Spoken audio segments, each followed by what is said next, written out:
Hello everyone.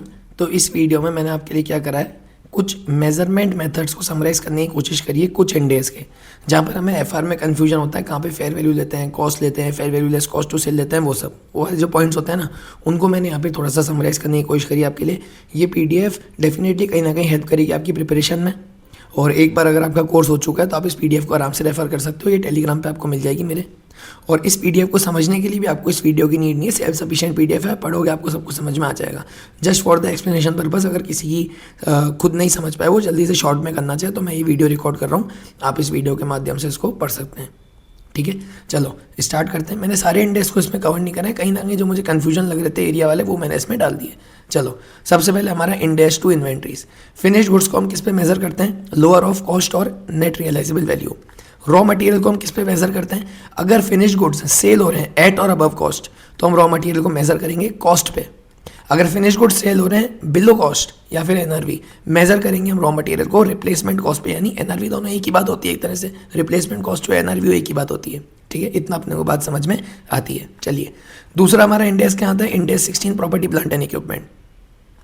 Initial measurement अपन किस पे करते हैं? पीपी को कॉस्ट पे करते हैं। कॉस्ट पे रिकॉर्ड करने के कितने सारे उसमें आइटम्स होते हैं, अपन पढ़ते हैं इनिशियल कॉस्ट, कोई उसमें दूसरी ट्रांसपोर्टेशन कॉस्ट लगी हो, वो कोई इनिशियल वाले जो उसमें अपन एक्सपेंसेस करते हैं उसको अप टू इंटेंडेड कंडीशन लाने के, वो सारे कॉस्ट के एक्सपेंसेस उसमें डलते हैं। मैंने बेसिकली इसमें समराइज करा है, बस सारे पॉइंट्स लिख दूंगा तो फिर क्या फ़र्क पड़ेगा, आपको रिवाइज कराना है बस मेरे को। इसमें कन्फ्यूजन वाले एरियाज मैंने इसमें डाले हैं। चलो, तो इनिशियली अपन किस पे मेजर करते हैं? कॉस्ट पे। सब्सिक्वेंट मेजरमेंट के लिए हमारे पास दो मेथड होते हैं, एक होता है हमारे पास कॉस्ट मॉडल, एक होता है रिवैल्यूएशन मॉडल। कॉस्ट मॉडल में क्या करते हैं अपन? कैरिंग अमाउंट निकालते हैं, दोनों में ऑब्वियस सी बात है, अपने को बैलेंस शीट में पीपी का अमाउंट लिखना है, अपने को कैरिंग अमाउंट निकालना है। कॉस्ट मॉडल में अपन कैरिंग अमाउंट कैसे निकालेंगे? इनिशियल कॉस्ट, ये वाली कॉस्ट, माइनस अक्यूमुलेटेड डेप्रिसिएशन जो आज तक लग चुका, माइनस अक्यूमुलेटेड इंपेयरमेंट लॉस जितना आज तक इंपेयरमेंट लॉस पे लग चुका। रिवैल्यूएशन मॉडल में अपन क्या करते हैं? हर रिपोर्टिंग डेट पे या फिर जब भी वो रिवैल्यू होता है उस पर अपन क्या करते हैं? फेयर वैल्यू पे अपन उसका रिवैल्यूएशन करते हैं। और आगे जा करके रिवैल्यूएशन के बाद अपन जितने भी डेप्रिसिएशन या इंपेयरमेंट लॉस चार्ज करते हैं वो उस रिवैल्यूड अमाउंट पे, उस रिवैल्यूड फेयर वैल्यू पे करते हैं। वही मैंने यहाँ पे लिखा है, fair value on date of revaluation minus subsequent accumulated. Subsequent मतलब रिवैल्यूएशन करने के आगे के बाद जो डेप्रिसिएशन अपन चार्ज करें किस पे करेंगे? इस पे करेंगे, minus subsequent accumulated impairment loss. चलो, third index impairment of asset वाला हमारा इंडेक्स 36। कैसे करते हैं अपन impairment loss calculate? If carrying amount, जो हमारी बुक्स में कैरिंग अमाउंट हमने लिखा हुआ है, is more then recoverable amount.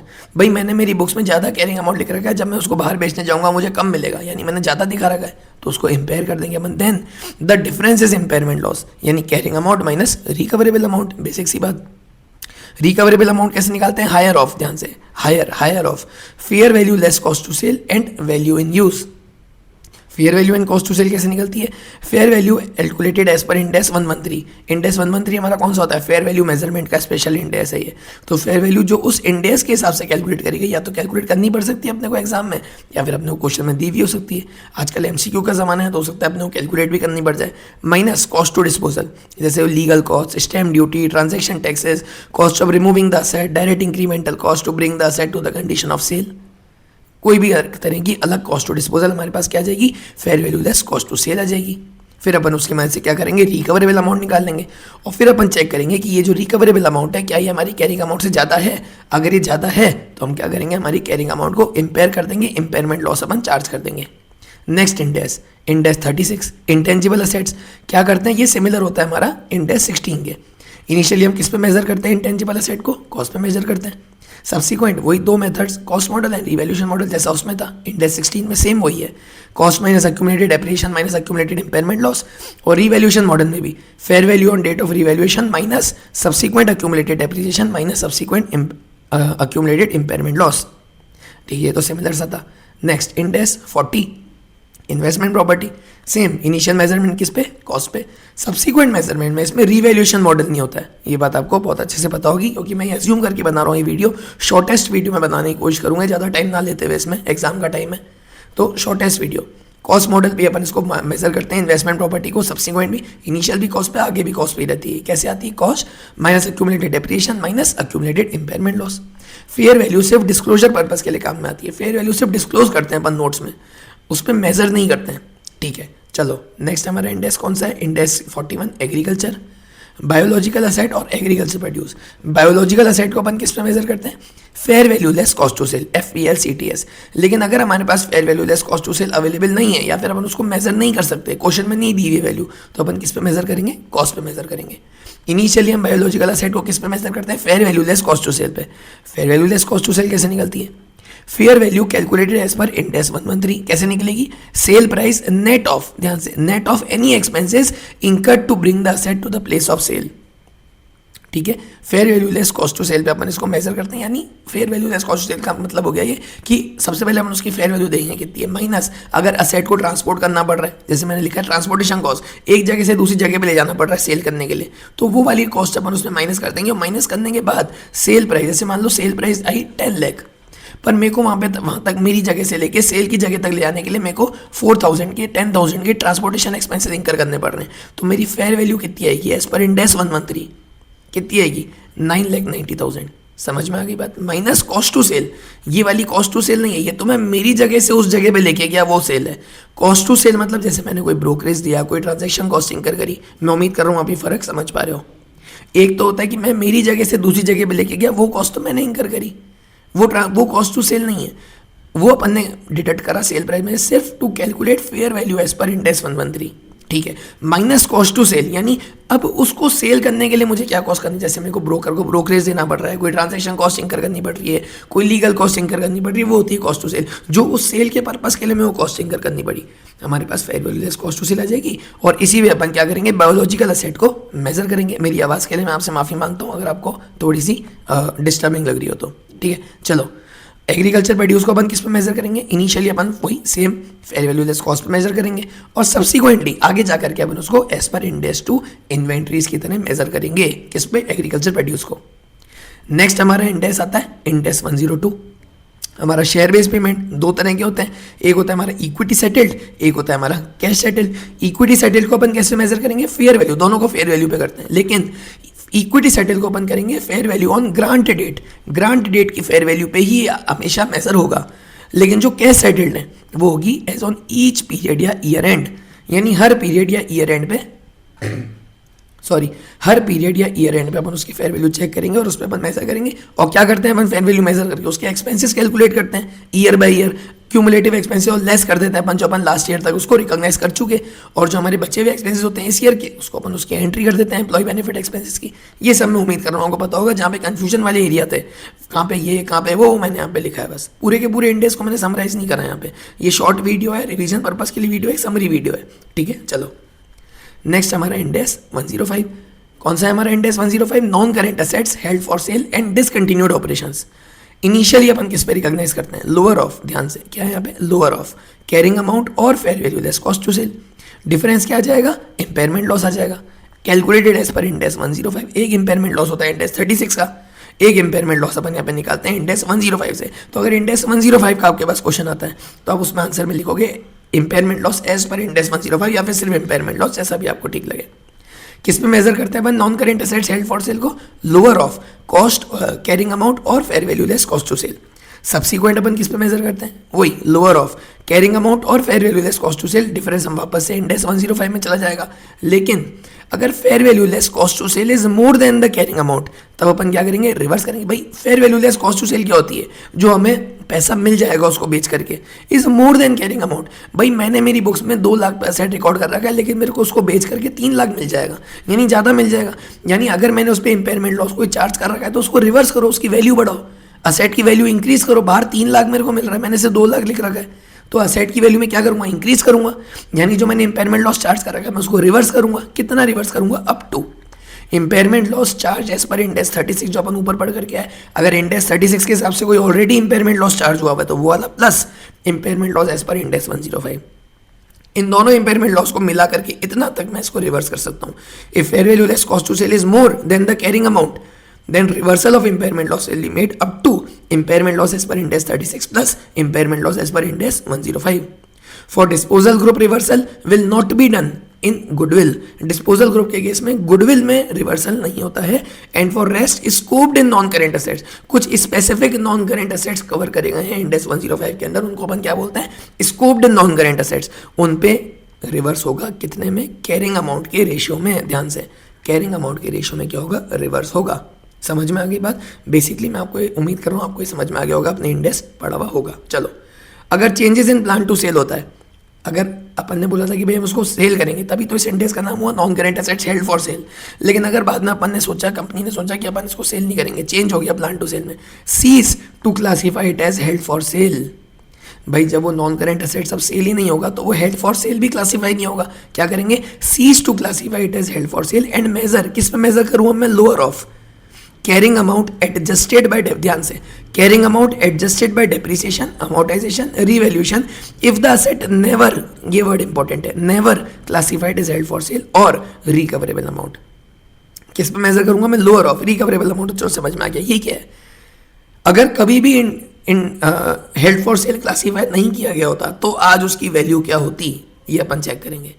यानी जो अपन ने उसकी, जब अपन ने उसको खरीदा था उसके बाद से उस पर नॉर्मली डेप्रिसिएशन चार्ज कर दो, नॉर्मली अमोर्टाइजेशन चार्ज कर दो, और उसके हिसाब से आज उसकी वैल्यू क्या होती, if it is never classified as held for sale, क्या कैरिंग अमाउंट होता आज वो, और रिकवरेबल अमाउंट को अपन कंपेयर करेंगे, लोअर पे अपन क्या करेंगे, उसको मेजर करेंगे। कब, जब there is a changes in the plan to sell. Index 109 में अपन मेजर करते हैं फाइनेंशियल असेट्स और फाइनेंशियल लायबिलिटीज को। छोटे से मैं 2 पॉइंट लिखे बस, बाकी तो इंडेक्स 109 बहुत बड़ा होता है। मेजरमेंट कैसे करते हैं, फाइनेंशियल असेट को अपन amortise cost method, fair value less cost, amortise cost method, fair value through OCI method और fair value through profit and loss method में मेजर करते हैं, एसीएम, एफईटी, ओसीआई और एफईटीपीएल। फाइनेंशियल लायबिलिटीज को अपन नॉर्मली किस में मेजर करते हैं, अमोर्टाइज कॉस्ट मेथड में। लेकिन डेरिवेटिव फाइनेंशियल लायबिलिटी और फाइनेंशियल गारंटी को अपन fair value through profit and loss में मेजर करते हैं। इन दोनों के क्वेश्चंस अपने यूट्यूब पे अपन ने कर रखे हैं ऑलरेडी, आपको देखना तो आप देख सकते हैं। ठीक है, चलो मेजरमेंट की कैलकुलेशन कैसी होती है, बेसिक मैंने एक लाइन में लिखने की कोशिश करी है। Financial asset and financial liability are measure at fair value adjusted by, ध्यान से, एडजस्टेड बाय ट्रांजैक्शन कॉस्ट। लेकिन एफईटीपीएल मेथड में अपन ट्रांजैक्शन कॉस्ट को पीएनएल में डालते हैं। ये बात आपको पता होगी, मैं उम्मीद कर रहा हूँ। चलो notes, if EIR is given in question then transaction price is assumed as fair value। अगर EIR अपने क्वेश्चन में गिवन है तो जो ट्रांजैक्शन अमाउंट है, ट्रांजैक्शन प्राइस है, उसी को अपन फेयर वैल्यू मान लेंगे। लेकिन अगर MIR क्या होती है, हमारी मार्केट इंटरेस्ट रेट, क्वेश्चन में हमें गिवन हो सकती है similar bonds, similar debentures, market interest rate यानी मार्केट में किस रेट पे मिल रहा है, इस गिवन देन अपन फेयर वैल्यू कैलकुलेट करेंगे। कैसे, डिस्काउंटिंग करके कैश फ्लोज की। आपने इसके बहुत सारे क्वेश्चंस प्रैक्टिस करे होंगे, मैं उम्मीद कर रहा हूँ, जिसमें अपन कैश फ्लोज निकालते हैं, इंटरेस्ट और प्रिंसिपल उसको अपन डिस्काउंट करते हैं, वो हमारे पास फेयर वैल्यू आती है, फिर अपन उसको क्या करते हैं, अमोर्टाइज करते हैं। समझ में आ गई बात। तो ये कुछ इंडेक्स है इसमें जो मैंने आपके इसमें कवर करें। चलिए नेक्स्ट आता है हमारा इंडेक्स 103 बिजनेस कॉम्बिनेशन। इसमें क्या है, अलग अलग केस होते हैं बिजनेस कॉम्बिनेशन के, आपने पढ़े होंगे, जैसे acquisition method, reverse acquisition, step acquisition, merger, D merger, ये सब। तो उसमें मैंने एक टेबल बनाने की कोशिश करी है जिसमें मैंने purchase consideration, identifiable net assets और इन दोनों का डिफरेंस, गुडविल हो, गेन ऑन बार्गेन परचेज हो या कैपिटल रिजर्व हो, जिसमें भी जाता है, सारे मेथड्स की, इसको अपन एक बार डिस्कस कर लेते हैं। सबसे पहले हमारा acquisition method. First acquisition method में अपन परचेज कंसीडरेशन कैसे कैलकुलेट करते हैं, अपन फेयर वैल्यू लेते हैं सबकी, फेयर वैल्यू ऑफ असेट्स, कोई ट्रांसफर करें अपन असेट्स, वो कोई शेयर्स दिए हो, कोई डिबेंचर्स दिए हो, कोई कंटिजेंट कंसिडरेशन हो, ESOP of pre combination period, replacement awards वाला केस, इसमें अपन क्या करते हैं, इन सब में फेयर वैल्यू देते हैं, फेयर वैल्यू ले ली। और क्या लेते हैं इसमें अपन, present value of deferred consideration, कोई ऐसा कंसिडरेशन जो आज हमें नहीं मिलेगा, जो एक्वायरर है, जो पेरेंट है, एक तरह से पेरेंट तो नहीं कहेंगे, एक्वायरर कहेंगे इसमें अपन बिजनेस कॉम्बिनेशन में, जो एक्वायरर है उसको जो आज डेफर्ड कंसिडरेशन यानी जो कंसिडरेशन आज उसको नहीं मिला, फ्यूचर में कहीं मिलेगा, 2 साल बाद, 3 साल बाद, उसकी प्रेजेंट वैल्यू आज के टाइम पर अपन कैलकुलेट करते हैं, वो अपन ऐड कर देते हैं, हमारे पास क्या आ जाता है, परचेज कंसिडरेशन आ जाता है। नेक्स्ट एक्विजिशन मेथड में अपन क्या कैलकुलेट करेंगे, आइडेंटिफाइबल नेट असेट्स, वो कैसे करेंगे, वही सेम फेयर वैल्यू पे होंगे। लेकिन अगर कोई non current assets held for sale है, उसको अपन किस पे लेंगे, fair value less cost to sale. अगर कोई इंडेमनिफिकेशन असेट है तो जिस इंडेमनिफिकेशन जिस असेट या लाइबिलिटी से वो रिलेट करता है, सिर्फ उसके अमाउंट तक का असेट अपन कंसीडर करेंगे आइडेंटिफाइबल नेट असेट्स में। अगर कोई इंडेमनिफिकेशन असेट क्वेश्चन में अपने को दिया हुआ है तो जिस असेट लाइबिलिटी से वो इंडेमनिफिकेशन असेट रिलेट करता है उतने तक के अमाउंट का ही अपन ये इंडेमनिफिकेशन असेट हमारे आइडेंटिफाइबल नेट असेट्स में ऐड करेंगे। इन दोनों असेट के अलावा किसी भी तरह की असेट लाइबिलिटीज हैं वो अपन किस पे लेंगे, फेयर वैल्यू पे लेंगे, हमारे आइडेंटिफाइबल नेट असेट्स आ जाएंगे। डिफरेंस परचेज कंसिडरेशन अपन ने कैलकुलेट करा, add NCI less identifiable net asset जो अपन ने कैलकुलेट करा, हमारे पास क्या आ जाएगा, गुडविल। अगर ये पॉजिटिव हुआ तो, नेगेटिव हुआ तो अपन क्या करेंगे, इसको गेन ऑन बार्गेन परचेज। समझ में आ गई बात, आ गई।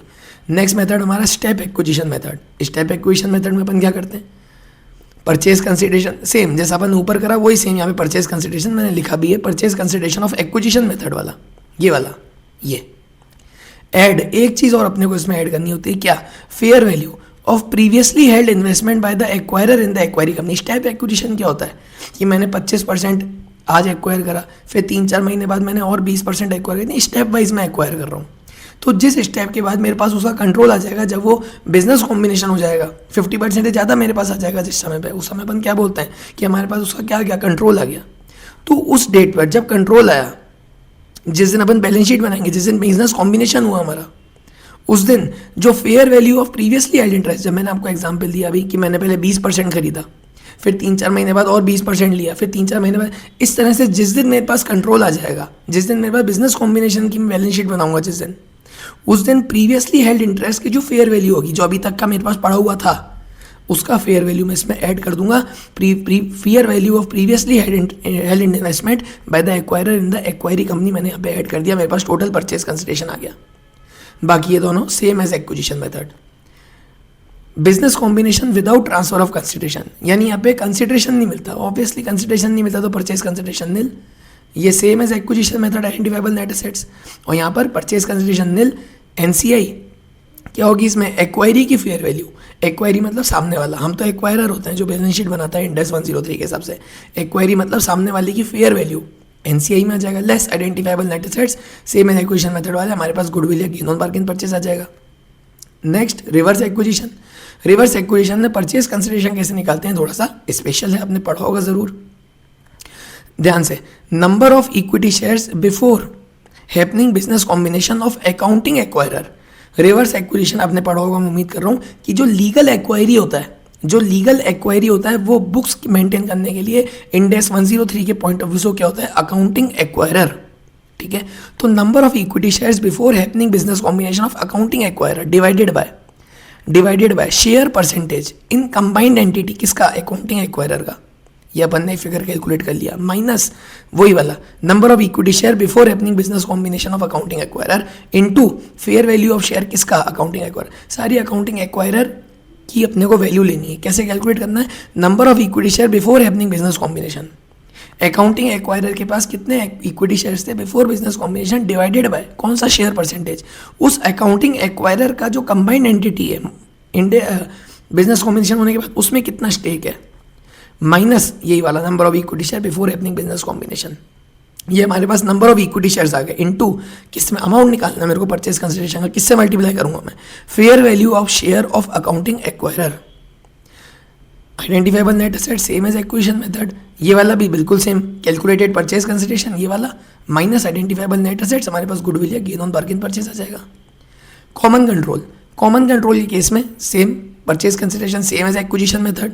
इसमें अपन क्या करते हैं, आइडेंटिफाइबल नेट एसेट्स निकालने के लिए सारे के सारे असेट लाइबिलिटीज, सारे असेट्स लाइबिलिटीज रिजर्व्स किस पे लेते हैं अपन, बुक वैल्यू पे, ध्यान से, फेयर वैल्यू नहीं, बुक वैल्यू पे।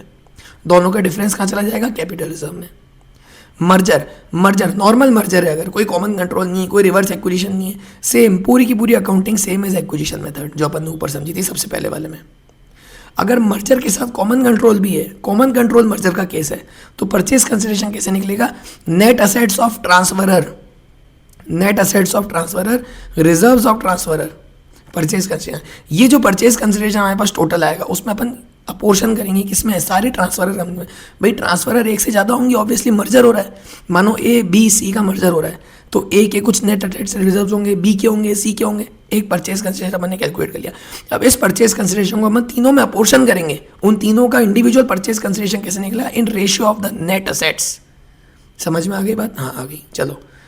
ये identifiable net asset same as common control transaction, normal देखो same as normal common control transaction जो अपन ने यहाँ पढ़ा था अभी, ये वाला, ये सेम, यहाँ पर भी सेम, कैपिटल रिजर्व में same as normal common control transaction. सिर्फ परचेज कंसिडरेशन का जो वैल्यू है वो अपन ने थोड़ा सा इसमें चेंज करा कि एक से ज़्यादा कंपनीज होती हैं ट्रांसफरर कंपनीज, तो अपने को अपोर्शन करना होता है। चलो, मर्जर प्लस रिवर्स एक्विजिशन वाला मर्जर है अगर, तो अपन इसमें परचेज कंसिडरेशन कैसे निकालेंगे, fair value of legal acquiree. अगर क्वेश्चन में दिया हुआ है ऑलरेडी तो वही लेंगे, नहीं दिया हुआ है fair value of legal acquiree. Legal acquiree का मतलब अकाउंटिंग एक्वायरर। बाकी के दोनों same as normal reverse acquisition case जो अपन ने यहाँ पर पढ़ा था अभी। कहाँ गया हमारा रिवर्स एक्विजिशन वाला, ये सेम एज नॉर्मल, ये वाला, ये यानी सेम एज एक्विजिशन मेथड, और ये वाला सेम ऐसा।